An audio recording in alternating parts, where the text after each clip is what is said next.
The U.S. is encircling Taiwan. It's beefing up its presence there to prevent China from invading and sparking World War III.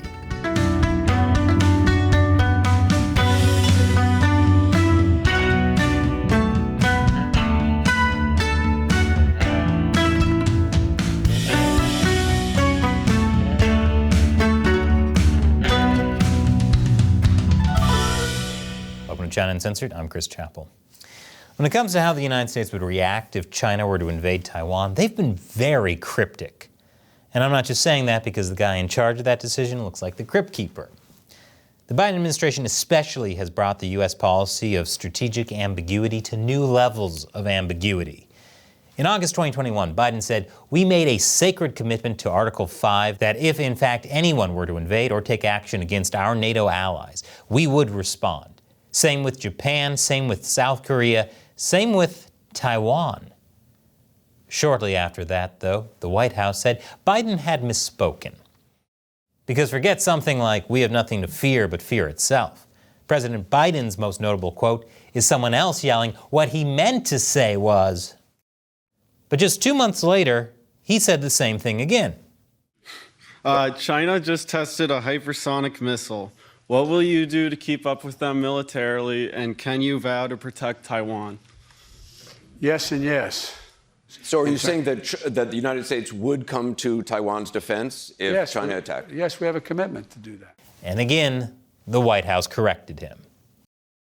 Man, I hope the White House is wearing a Fitbit to keep track of all the steps they're getting in while walking back everything he says. But apparently Biden still hadn't gotten the message because 7 months later, he said it again. Are you willing to get involved militarily to defend Taiwan if it comes to that? Yes. You are. That's the commitment we made. And yes, you guessed it, the White House walked it back right after. Oh, look, they made their step goal, 25 months in a row. I guess President Biden needed a fourth reminder, though, because he said it again 4 months later. But would U.S. forces defend the island? Yes, if in fact there was an unprecedented attack.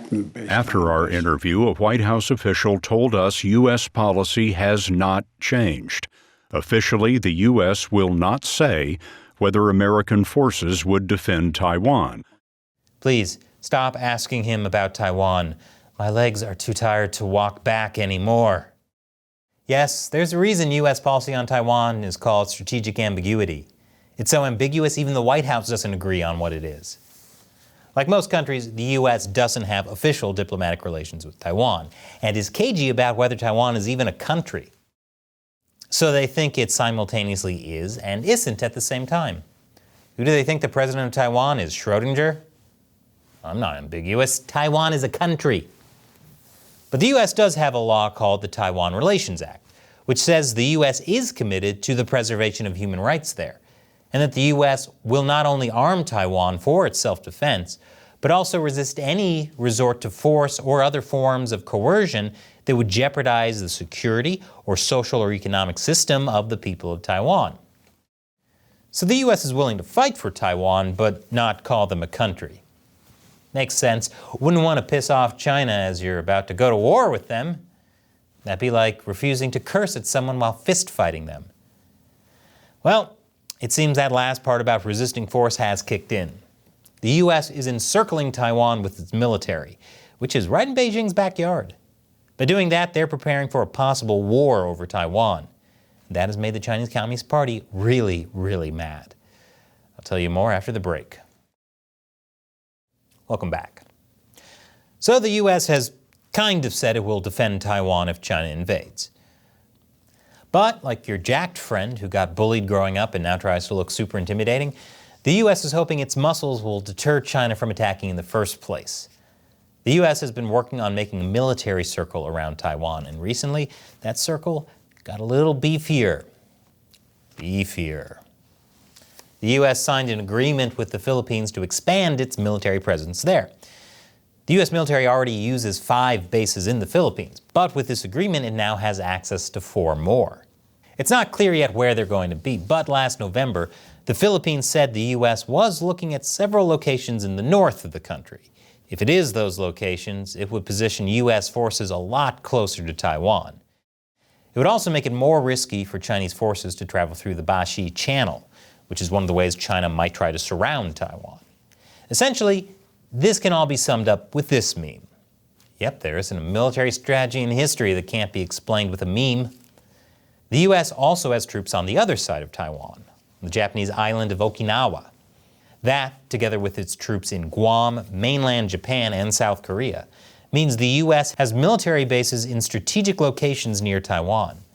The U.S. likes Taiwan so much they're trying to put a ring on it, a military ring. And the U.S. is beefing up its military presence in all of those locations, not just the Philippines. Last month, the U.S. announced it would put new anti-ship missiles on Okinawa. Also last month, the U.S. announced a new base in Guam. It's on the western side of the island, closest to Taiwan, and is aimed at deterring an invasion by China. It will eventually house 5,000 Marines charged in the short term with deterring and detecting threats in the region. And longer term, the Guam base is also slated to be a hub for Marines on Guam and across the northern Mariana Islands to train for protecting Pacific Islands, including vital sea lanes in the event of an invasion. Considering all this effort the U.S. is putting into protecting Taiwan, maybe Joe Biden's most notable quote will wind up being, "See, I told you so." Moving north, U.S. Defense Secretary Lloyd Austin visited South Korea last month. He said the U.S. would step up drills with the South Korean military and send more fighter jets and bombers. Now, South Korea is worried about China's aggressiveness in the region, but it's a little more worried right now about Kim Jong-un's nukes, which he doesn't seem to be getting tired of playing with. North Korea launched a record number of ballistic missiles last year, and Kim Jong-un recently called for an exponential increase in nuclear warheads. 2023 is off to a great start so far, am I right? There is some good news in the South Pacific, though. Fiji's new government scrapped a policing deal it had with China. Starting in 2011, police from Fiji would train in China, and police from China would patrol in Fiji. The new prime minister said he pulled out of the deal because Fiji and China have different systems, and Fiji wants to stick with other countries with democracy and similar justice systems. As if their water couldn't get any more delicious, it's now made with CCP tears. That's refreshing. Northwest of Fiji, in the Solomon Islands, the U.S. is trying to make a comeback by reopening its embassy in the country's capital, Honiara. The U.S. closed its previous embassy there in 1993, and it's a good example of what happens when the cat goes away. Solomon Islands became ground zero for Chinese influence in the Pacific Islands. Foreign policy in that region is like playing a game of Twister and Whack-A-Mole at the same time. Not only did the Solomon Islands have a policing agreement with China, but the Prime Minister signed a secret security deal with China last April. Unfortunately, there's still a lot of Chinese influence in the country. Just this month, one of the strongest anti-CCP voices in the government was removed from office. He was accused of misappropriating funds, but his supporters say this was a trumped-up charge meant to silence him. We interviewed him last year on our show. Check it out, I'll put a link in the description below. Now, I can't say for certain if he was misappropriating funds, but if he were, I'd imagine he'd dress less like this and more like this. So, not all good news in the South Pacific, but hey, this is 2023. We might be lucky if we get through the year without World War III. You know the year's off to a great start when the only thing on your vision board is no apocalypse, please. Speaking of the Pacific, the U.S. is renegotiating military deals with the Marshall Islands, Palau, and the Federated States of Micronesia. Called the Compacts of Free Association, they effectively give the U.S. military control over a huge swath of the Western Pacific that, when combined with the U.S. Pacific territories of Guam and the Northern Marianas, is on par with the size of the continental U.S. The U.S. had agreements with them already, but they were set to expire in the next year or two, and so had to be renewed. The terms of the deal seem to have been mostly agreed on, it's just how much the U.S. will pay that's up in the air. And, I hate to call this good news, but New Zealand's Prime Minister Jacinda Ardern has resigned. The reason I put that in the good news category is because she was pretty friendly with Beijing. She wasn't the one who signed the country's Belt and Road Agreement with China, but her government definitely cheered it on. And she did nothing to stop it from auto-renewing last March. That's right, the Belt and Road is so sinister, it auto-renews. Just like that subscription to that dating app for juggalos you signed up for as a joke and forgot about years ago but keep getting billed for every month. And no, that's not a joke. There's actually a dating site for juggalos. They need love too, you know. Ardern was all about having an independent foreign policy from the US and Australia, which is fine except that it meant being closer to Beijing. Fortunately, New Zealand's neighbor down under has been pretty clear on China over the past few years.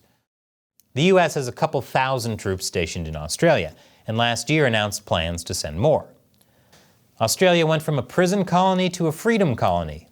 Name a more iconic glow-up from a country. But the biggest win for the US in the region is by far the Philippines. Under former President Rodrigo Duterte, the US visiting forces agreement with the Philippines was almost canceled.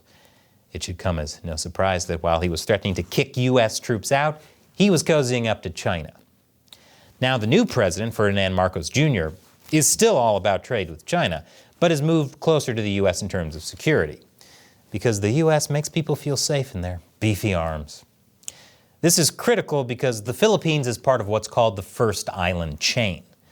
Taiwan, Japan, and the Philippines are what's preventing China from easily moving east and projecting power into the Pacific Ocean. That's one of the reasons China wants Taiwan so badly, and why it's been trying so hard to tear the Philippines away from the US. Fortunately, governments do change, and their alliances do too. And at least for now, that's stopping China from outright invading other countries in the region. But whether the United States' presence will actually deter China from invading Taiwan remains to be seen. And who knows how the U.S. would react to an invasion.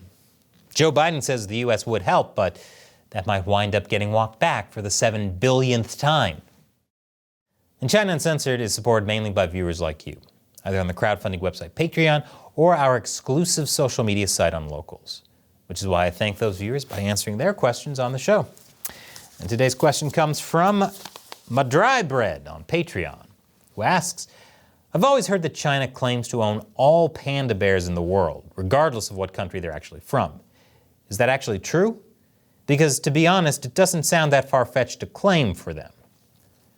Yes, that sounds crazy, but it's actually true. China does claim that all panda bears in the world belong to them. Who wants one of these stupid lazy bears anyway? Zoos do, because they bring in the big bucks from crowds. But since pandas are only native to China, the Chinese regime actually rents out these pandas to zoos across the world for $1 million or more a year each. And zoos will sign 10-year contracts. That's a lot of money for one panda. Plus, if you rent a pair of pandas and one of them ends up giving birth to a little panda cub, that cub costs the zoo an extra $400,000. And that cub belongs to China, no matter where in the world it was born. When it turns 3, it gets shipped back to China. Plus, if the Chinese Communist Party gets mad at a country for a political reason, like, say, a trade war, they can recall their pandas by not renewing panda agreements. If this all sounds messed up, it is. Luckily, China doesn't own the rights to the word panda. Don't know if I'd enjoy orange chicken as much at a place called Koala Express. They all have chlamydia, you know. Thanks for your question, Madry Bread. Thanks for supporting the show on Patreon. You too can support us for as little as $1 per episode over at patreon.com/China Uncensored. We rely on your support to keep making great episodes. Once again, I'm Chris Chappell. See you next time.